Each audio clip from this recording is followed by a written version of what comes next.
அம்மா உன்கிட்ட என்ன சொன்னாங்க? நம்ம டெல்லிக்கு போறோமா இல்ல போகலையா? மீரா, நான் எப்பயாவது கொடுத்த வாக்க தவறி இருக்கனா? நான் அம்மா கிட்ட பேசிட்டேன். நம்ம போறோம், டெல்லிக்கு போறோம்.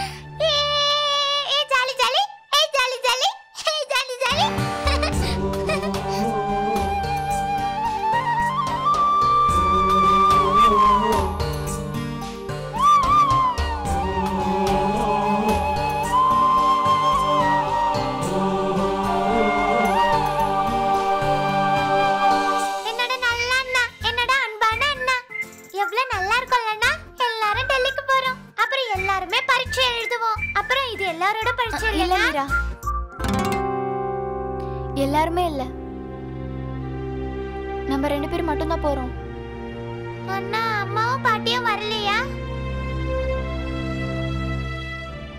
மீரா, நீ ஏன் வருத்தப்படுற? உன் கூட நான் இருக்கேன்ல. பாட்டிக்கு வேற உடம்பு சரியில்லை. பாட்டியோட வீடே எரிஞ்சிருச்சு. அதனால அம்மா பாட்டி கூட இருக்காங்க, பாட்டியை கவனிக்கிறதுக்காக. நீ கவலைப்படாத, நான் தான் உன் கூட வரேன்ல. உன்னோட வித்தியாசமான அம்மா. நான் என்னோட பரீட்சையும் எழுதுவேன், அப்புறம் அம்மாவோட பரீட்சையும் எழுதுவேன். அண்ணா, நீ இந்த உலகத்திலேயே ரொம்ப நல்ல அண்ணா, ரொம்ப நல்ல அண்ணா.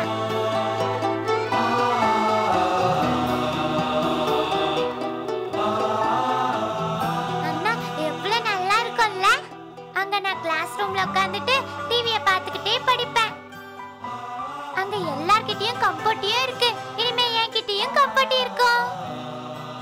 அப்புறம் அண்ணா, அந்த மேலையும் கீழையும் இறக்குற ரூம், அதை யோசிச்சாலே எனக்கு சிரிப்பா வருது. மீரா, நீ சந்தோஷமா இருக்கல?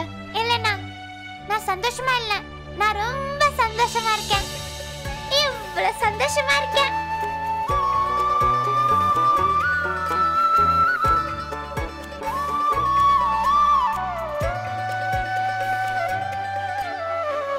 மீராவோட சந்தோஷத்துக்கு முன்னாடி இவனுக்கு எதுவும் தெரியவும் மாட்டேங்குது, புரியவும் மாட்டேங்குது. இவனுக்கு நான் எப்படி புரிய வைப்பேன் அத்தை? நீங்க பாத்தீங்கல்ல அவ எப்படி பேசுறான்னு பாத்தீங்கல்ல? எனக்கு என்ன பண்றதுன்னே புரியல அத்தை. அந்த கடவுள்கிட்ட நான் என்னன்னு சொல்றது? என்னால இப்படியும் சொல்ல முடியாது. ரன்வி விருப்பத்தை நிறைவேத்துங்க, ஏன்னா அவன் விருப்பத்தை நிறைவேற்ற எனக்கு தகுதி இல்லைன்னு தான் நான் சொல்லணும். அப்புறம் என்னால இதையும் சொல்ல முடியாது, ரன்வி விருப்பத்தை நிறைவேற்றாதீங்க.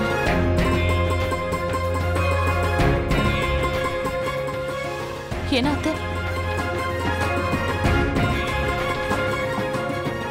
என்ன எனக்கு தெரியும், அவனோட மனசு உடைஞ்சு போயிடும்.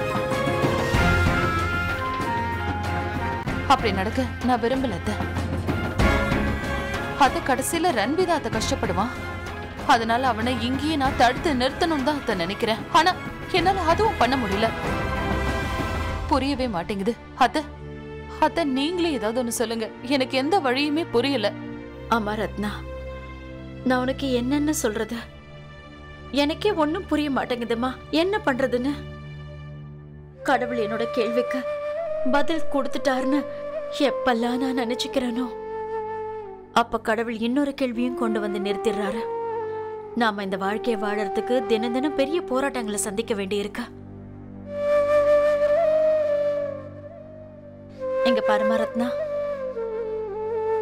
ஒவ்வொரு விஷயமும் கடவுளோட விருப்பப்படிதான் நடக்கும்னு நீ நம்புறல்ல? சின்ன கண்ணனோட கண்ணுல மீராக்காக, அவளோட படிப்புக்காக, அவளோட எதிர்கால வளர்ச்சிக்காக அவன் கண்ணுல யாருமா கொடுத்தது? கடவுள் தானே.